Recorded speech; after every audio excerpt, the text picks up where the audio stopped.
चले कोई बात नहीं, मैं डायग्राम और बना लूंगा। अभी मुझे फिलहाल समझ नहीं आ रहा। अच्छा खैर नहीं, तो आपको मैं डायग्राम दिखा रहा था, ये वाला। अब इसको ना मैं आपको पहले एक जगह पे पहले एक्सप्लेन कर देता हूँ इसे।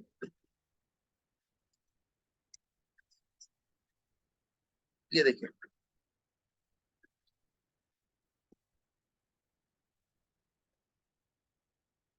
ये लेट्स से कि हमारे पास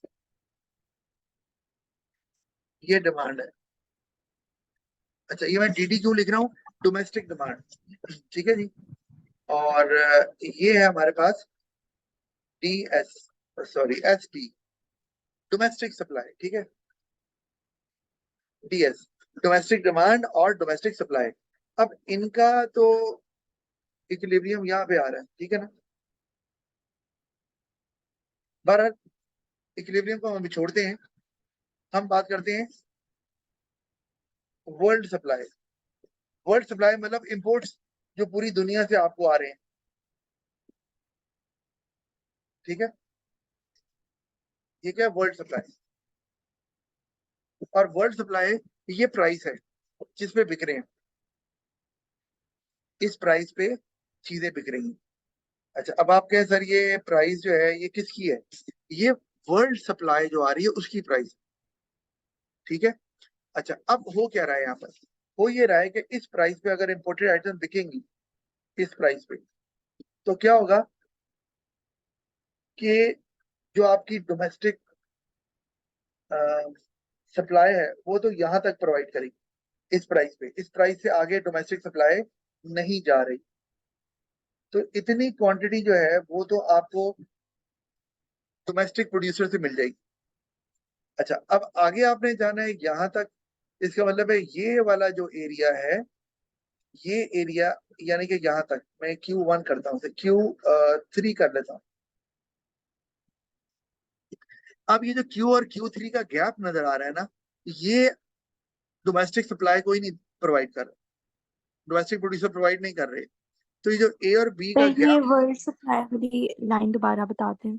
हाँ जी वही मैं बता रहा हूँ। ये जो मैंने ब्रैकेट लगाई है ना आपको, वर्ल्ड सप्लाई की लाइन आपको नजर आ रही है कि ये एक कंप्लीटली हॉरिजॉन्टल है। मतलब इसका डोमेस्टिक प्राइस से कोई ताल्लुक नहीं है। प्राइस ज्यादा हो कम हो इस पर कोई फर्क नहीं पड़ता।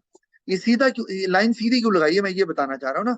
आपको पता है डिमांड जो है वो नेगेटिवली स्लोप्ड होता है क्योंकि प्राइस और डिमांड में नेगेटिव रिलेशन होता है। सप्लाई पॉजिटिवली स्लोप्ड होता है क्योंकि प्राइस और सप्लाई में पॉजिटिव रिलेशन होता है। तो जो ग्रीन लाइन बनाई है और जो रेड लाइन बनाई है वो तो यही शो कर रहे हैं। ये जो वर्ल्ड सप्लाई मैंने बनाई है ये मैं आपको बता रहा हूँ ये हॉरिजॉन्टल क्यों बनाई है, ठीक है। वो इसलिए क्योंकि यहाँ जो प्राइस चेंज होगी आपके मुल्क में, उससे वर्ल्ड सप्लाई पे कोई असर पड़ने वाला नहीं है, क्योंकि वो बाहर से आ रही है चीजें, ठीक है। अच्छा, तो वो मैंने दिखा दिया। तो वो प्राइस जो है ना वो मैंने इसलिए ले ली कंप्लीटली हॉरिजॉन्टल। अच्छा, अब मैंने दिखाया कि ये वर्ल्ड सप्लाई तो हो रही है, लेकिन आप पॉइंट ए को देखो। ये जो प्राइस है अभी इस वक्त, इस प्राइस पे, क्योंकि अगर कंपीट करना है लोकल प्रोड्यूसर्स ने भी इंपोर्टेड आइटम से, तो उनको इस प्राइस पे बेचना पड़ेगा, ठीक है। लेकिन सारे प्रोड्यूसर तो विलिंग नहीं होंगे। तो कितने प्रोड्यूसर विलिंग है वो मैंने दिखाया पॉइंट ए तक। पॉइंट ए तक आपको जो मिल रही है ये लोकल है। पॉइंट ए तक ये लोकल सप्लाई यहां तक है, अवेलेबल है, ठीक है। लेकिन डिमांड कितनी है भाई? डिमांड तो Q3 है, ठीक है ना। डिमांड जो है इस प्राइस पे OQ3 तक जा रही है। उसमें से जो OQ वाला पोर्शन है ये लोकल प्रोड्यूसर्स डिमांड को मीट करेंगे, ठीक है। और बाकी जो Q से Q3 का पोर्शन है ये वाला, ये फिर वर्ल्ड सप्लाई से मिलेगा। यानी कि उसके लिए इंपोर्टेड आइटम लेनी पड़ेंगी। क्यों? क्योंकि लोकल प्रोड्यूसर तैयार ही नहीं है और देने के लिए। अच्छा, तो फिर लोकल प्रोड्यूसर ज्यादा बनाएंगे भी नहीं, उन्हें पता है कि यार हम इतनी प्राइस पे बस इतना ही बेच सकते हैं, इससे ज्यादा हम नहीं बेच सकते।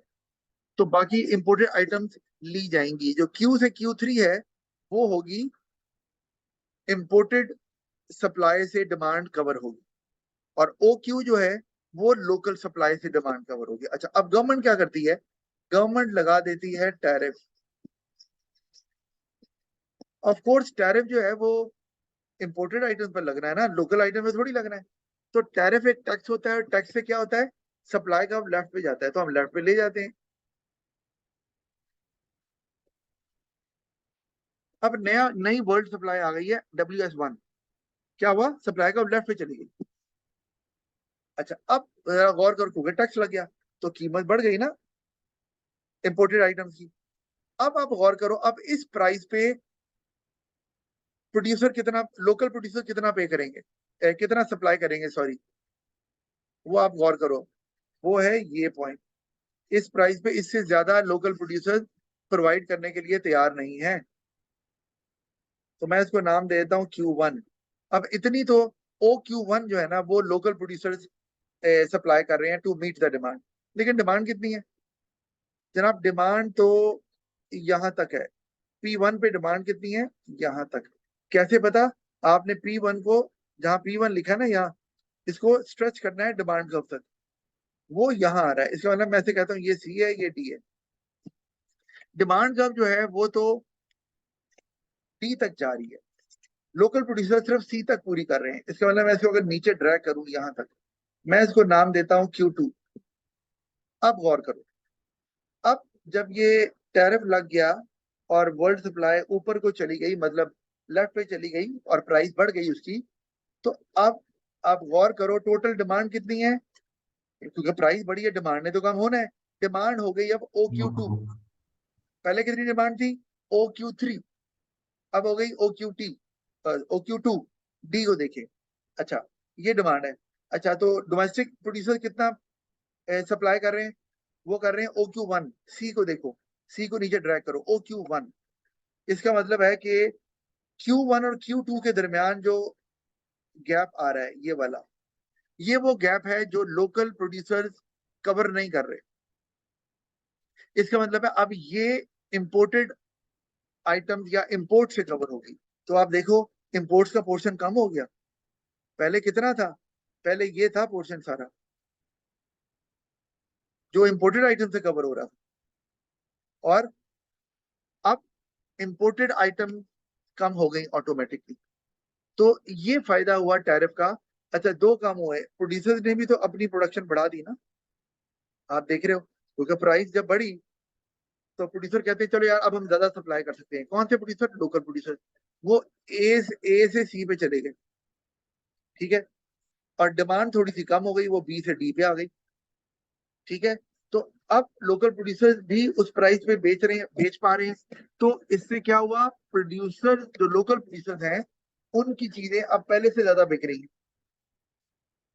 ठीक है। जैसे पहले वो कितना, कितनी सप्लाई कर रहे थे, डिमांड कितनी जो बिक भी रहा था, पी प्राइस पे, पी प्राइस पे वो OQ सप्लाई कर रहे थे। अब P1 प्राइस पे कितना सप्लाई कर रहे हैं, OQ1, ठीक है।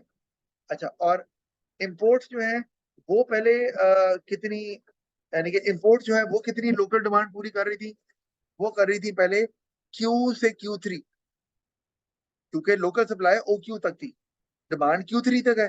तो Q2 Q3 जो है ना, वो इंपोर्टेड आइटम से डिमांड पूरी हो रही थी। अब टैरिफ लगने के बाद अब इंपोर्टेड आइटम से डिमांड जो पूरी हो रही है वो सिर्फ Q1 Q2 है, बाकी जो है वो अब लोकल प्रोड्यूसर्स कवर कर रहे हैं जी। किसी को समझना है, नहीं सर, समझ आ लगी गई समझ। है आ गई है, जी सर, आ गई समझ। आ गई है, अच्छा चलो बहुत अच्छी बात है। ये वही है, तो मैं इसको अब डिस्कस नहीं कर रहा, हम आगे जा रहे हैं। अच्छा, ये एक्सपोर्ट टैरिफ जो मैं आपको बता दिया है कि एक्सपोर्ट टैरिफ भी लगाए जाते हैं और किस मकसद के लिए लगाए जाते हैं, मैंने आपको बता दिया, स्टार्ट में बताया था। अच्छा, और वही देखो ना यहाँ पे लिखा हुआ है एब्सोल्यूट पॉवर्टी, है ना, वही जो है मैं बताया था कि अगर आपके मुल्क में अनाज की कमी हो गई है, आपके जल्जला आ गया है, तो ये फ्लड आ गया था, तो आप एक्सपोर्ट कैसे कर सकते हैं, आपको तो पहले लोगों की जरूरतें पूरी करनी है, तो उस फिर एक्सपोर्ट सब्सिडी, वो एक्सपोर्ट टैरिफ लगाया जाता है, वरना नॉर्मली एक्सपोर्ट टैरिफ कोई नहीं लगाया जाता, नॉर्मली तो सब्सिडी दी जाती है। इम्पोर्ट कोटा, ये मैं बता चुका हूँ, एक्सपोर्ट सब्सिडी भी मैंने बता दिया है। एम्बार्गो, ये होता है कंप्लीट बैन, ये भी बात हो गई है। फिर ये रेड टेपिज्म, पेपर वर्क बहुत इन्वॉल्व कर देते हैं ताकि कॉम्प्लिकेशन बढ़ जाए, लीगल फॉर्मेलिटीज बढ़ जाए और लोग इम्पोर्टेड आइटम ना खरीदें। और उसके बाद ये, अच्छा सॉरी, ये तो पहले ऊपर कुछ और था। वॉलंटरी एक्सपोर्ट रिस्ट्रेंट्स की पहले बात थी ना, कि गवर्नमेंट जो है वो खुद से क्या करती है, एक्सपोर्ट्स पे रिस्ट्रिक्शन लगा देती है कि आपने इससे ज्यादा एक्सपोर्ट नहीं करनी। ये भी वजह यही हो सकती है कि आपके मुल्क में शायद चीजें कम है, तो आप चाहते हैं एक्सपोर्ट्स कम हो, वरना एक्सपोर्ट पे कौन रिस्ट्रिक्शन लगाएगा? हर मुल्क चाहता है कि एक्सपोर्ट ज्यादा हो। सर एक्सचेंज रेट कंट्रोल भी तो होता है। जी बिल्कुल होता है, ये देखो आगे आ रहा है, वो देखो नीचे आ गया। ये था वो पेपर वर्क, सॉरी मैं ऊपर बोल गया। जो रेड टेप है या रेड टेपिज्म जिसे बोलते हैं, या एक्सेसिव एडमिनिस्ट्रेटिव बर्डन, ये उन्होंने बता दिया। पेपर वर्क बहुत इन्वॉल्व कर देते हैं, तो इम्पोर्टर कहते हैं यार बहुत डिले हो रहा है सामान आने में या रिक्वायरमेंट पूरी करने में, तो वो इम्पोर्ट छोड़ देते हैं, तो नहीं आती। एक्सचेंज कंट्रोल आगे आ गया। आपको कहते हैं आपने इंपोर्ट करनी है, करें जितनी करनी है, लेकिन आप इससे ज्यादा, एक सर्टन लिमिट से ज्यादा फॉरेन करेंसी में डील नहीं कर सकते। तो अब मुझे बताओ कि आपने अगर डॉलर देके कोई चीज खरीदनी है, गवर्नमेंट कहती है खरीदे जो खरीदनी है, लिमिट कोई नहीं है, लेकिन आप इससे ज्यादा डॉलर नहीं खरीद सकते, इससे ज्यादा डॉलर में ट्रांजेक्शन नहीं कर सकते। तो फिर तुम्हारी बात है, जब आप डॉलर खरीद ही नहीं सकते उससे ज्यादा, या डॉलर में उससे ज्यादा ट्रांजेक्शन कर ही नहीं सकते, तो इम्पोर्ट्स कैसे खरीदेंगे? कोई भी मुल्क आपसे रुपीज देके चीज तो नहीं लेगा ना, वो तो मांगेगा डॉलर। डॉलर में आप डील कर नहीं सकते ज्यादा, क्योंकि गवर्नमेंट ने मना कर दिया है, तो इम्पोर्ट्स ऑटोमेटिकली। अच्छा फिर ये क्या, हाँ, प्रोटेक्शनिज्म क्यों लगाया जाता है, ये भी आसान सी बात है, मैं यही आपको कवर कर देता हूँ। जैसे एक, जैसे बताया आपको, इन्फेंट इंडस्ट्रीज आपके मुल्क में सर जो एक्सपोर्ट सब्सिडीज का ग्राफ समझा दें। एक्सपोर्ट, एक्सपोर्ट सब्सिडीज का ग्राफ। अभी यहाँ मैंने बताया, यहाँ बुक में मिले। नहीं सर, लेकिन होता है ना वैसे। हाँ जी तो जी बिल्कुल होता है, होता है। अच्छा अभी बता देता हूँ, ये पहले इसको पूरा कर लें, एंड पे बताना। अच्छा ये देखो, अब आर्गुमेंट फॉर प्रोटेक्शनिज्म की बात करें तो, एक है इन्फेंट इंडस्ट्री। आपकी इंडस्ट्री अभी अर्ली स्टेज में है, उनकी क्वालिटी इतनी अप टू द मार्क नहीं है, तो आपको अपनी इंडस्ट्री को पहले प्रोटेक्ट करना है ताकि वो इस काबिल हो जाए कि they will be able to compete with imported products या इन द इंटरनेशनल मार्केट। तो उसके लिए आप इंपोर्टेड आइटम्स को रोकते हैं, अदरवाइज इंपोर्टेड आइटम आती रहेंगी तो आपकी लोकल आइटम कौन लेगा? कोई भी नहीं लेगा। जब आपको पता है कि वो सस्ती भी है और अच्छी भी है, तो फिर आपकी इंडस्ट्री कभी भी स्टैब्लिश नहीं हो पाएगी, एक रीजन। दूसरा, डिक्लाइनिंग इंडस्ट्री। अच्छा आपकी कोई इंडस्ट्री अगर डिक्लाइन हो रही है, तो आप कहें सर डिक्लाइन हो रही है तो अच्छी बात है, इसका मतलब उसकी डिमांड खत्म हो रही है, बंद करें इसे। भाई बात यह है कि डिक्लाइनिंग इंडस्ट्री एकदम से बंद नहीं करनी, क्योंकि उसमें बहुत ज्यादा एम्प्लॉयमेंट इन्वॉल्व होती है, जीडीपी में भी कंट्रीब्यूट कर रही होती है वो। तो आपको क्या करना है, इस डिक्लाइन को स्लो करना है।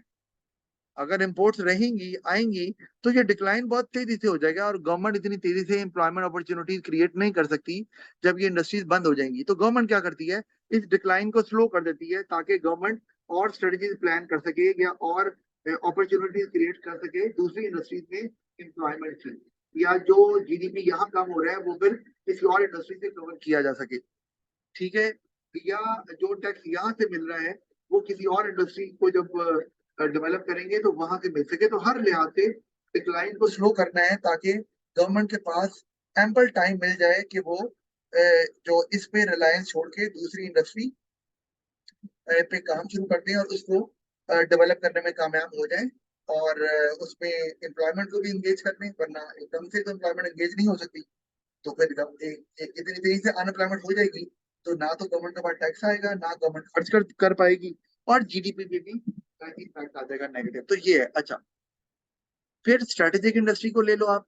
स्ट्रेटेजिक इंडस्ट्रीज वो होती हैं, आप समझ लो कि जो कि मोस्ट इंपॉर्टेंट होती हैं किसी भी इकोनॉमी की सर्वाइवल के लिए। जैसे आप फूड आइटम्स को ले लें, आप एनर्जी प्रोडक्ट्स को ले लें, आप डिफेंस इक्विपमेंट्स को ले लें। तीन तरह की चीजें मैंने आपको बताई है ना। फूड आइटम जारी बता, आप फूड अगर नहीं बना रहे और बाहर से लेते हो, तो कल को उन्होंने फूड आपको देना बंद कर दिया तो क्या करोगे? भूखे मरोगे। इसी तरह आप डिफेंस इक्विपमेंट खुद नहीं बनाते, आपकी इंडस्ट्री नहीं है, आप बाहर से इंपोर्ट करते हो, तो कल को उन्होंने देना बंद कर दिया तो फिर आपकी तो डिफेंस सिस्टम बिल्कुल ही वीक हो जाएगा। इसी तरह एनर्जी प्रोडक्ट जो है, जैसे कि ऑयल है, गैस है, तो वो भी अगर आपकी इंडस्ट्री है तो आप उस पर भी नहीं चाहेंगे कि दूसरे कंट्रीज पे रिलाय करें। कल को आपके ताल्लुकात खराब होते हैं तो फिर आपका तो इकोनॉमिक सिस्टम ही कोलैप्स कर जाएगा। अच्छा, तो स्ट्रेटेजिक इंडस्ट्रीज को भी बचाना होता है आपने, ताकि इंपोर्टेड आइटम ना आए। अच्छा, डंपिंग आगे आ गई। डंपिंग क्या होती है? आपको पता होगा कि डंपिंग हम कहते हैं क्या भला? बता सकता है कोई डंपिंग क्या पड़ा हुआ ओ लेवल में? तो बताएगा?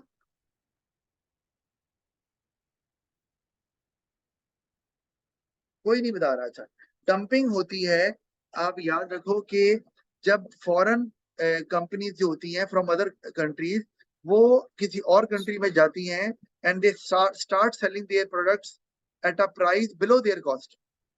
आपने कभी डंप का वर्ड नहीं सुना? या डंप करो से, डंप मतलब कूड़े, कूड़ेदान में डाल दो, फेंक दो, ये होता है डंप।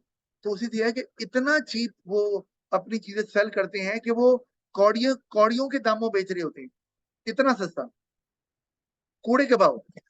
तो उनका मकसद क्या होता है कि हम अब लोग कहेंगे यार इतनी अच्छी चीज और इतनी सस्ती, चलो लो। तो सारे लोग वो लेना शुरू कर देते हैं, और उससे क्या होता है फिर जो बाकी जितने भी कॉम्पिटिटर्स होते हैं ना, उनका सफाया हो जाता है, और इनकी बन जाती है मोनोपोली। और फिर ये लोगों को लूटते हैं बाय चार्जिंग हायर प्राइस। तो ये गवर्नमेंट नहीं चाहती किसी भी तरह से। तो उसके लिए फिर गवर्नमेंट ये बैरियर्स लगा देती है ताकि डंपिंग ना हो। अच्छा, फिर ये आपको पता है, एक ये भी वजह है improve the terms of trade के बैरियर क्यों लगाए जाते हैं? ताकि टर्म्स ऑफ ट्रेड बेहतर हो। अच्छा, टर्म्स ऑफ ट्रेड बेहतर कैसे होगा? सवाल ये। अब भाई इस तरह के टर्म्स ऑफ ट्रेड हमने अब कल पढ़ा था कि वो होता है ratio of price of exports and price of imports. तो आप अगर इंप्रूव करना चाह रहे हैं टर्म्स ऑफ ट्रेड, इसका मतलब है आप चाहते हैं इंपोर्ट की प्राइस कम हो जाए, एक्सपोर्ट की प्राइस ज्यादा हो जाए। तो हम कहेंगे टर्म्स ऑफ ट्रेड इंप्रूव हो रहा है, क्योंकि आंसर आपका 100 से फिर ज्यादा आना शुरू हो जाएगा एक मौके पे आके। तो उसके लिए आप जब रिस्ट्रिक्ट करते हैं इंपोर्ट को, तो अब इंपोर्ट की डिमांड कम हो गई, ठीक है? जब इंपोर्ट की डिमांड कम होगी तो इंपोर्ट की प्राइसेस ऑटोमेटिकली कम होना शुरू हो जाएंगी। और हमने कल पढ़ा था, जब इंपोर्ट की प्राइसेस कम होती हैं तो टर्म्स ऑफ ट्रेड इंप्रूव होना शुरू हो जाएगा। एक और तरीका है कि एक्सपोर्ट ज्यादा करना शुरू कर दें, तो उससे भी एक्सपोर्ट की प्राइसेस बढ़ना शुरू हो जाएंगी, और आपका टर्म्स ऑफ ट्रेड इंप्रूव हो सकता है। तो बैरियर लगाने की एक ये वजह भी हो सकती है। फिर है to improve the balance of payment, अभी आगे चल के पढ़ेंगे।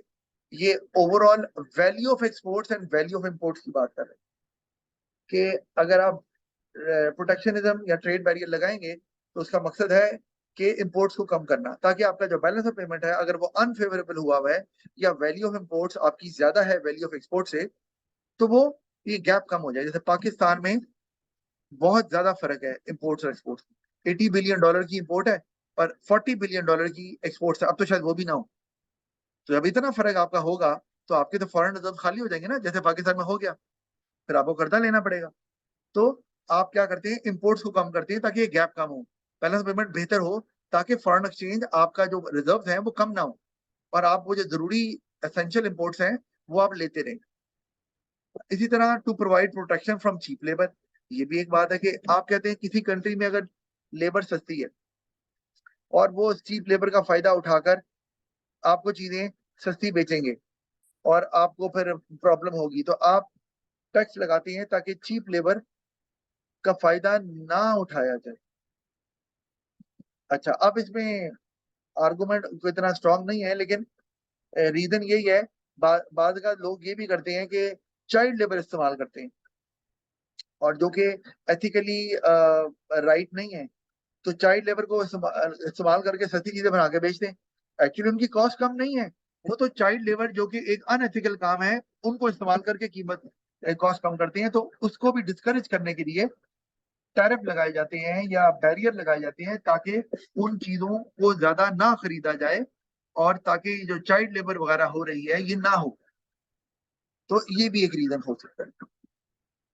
अच्छा, तो ये हमने इसको कवर कर लिया। ये सारे वो पॉइंट है, आप इसको खुद से पढ़ सकते हैं। कोई प्रॉब्लम हो तो मुझे आपने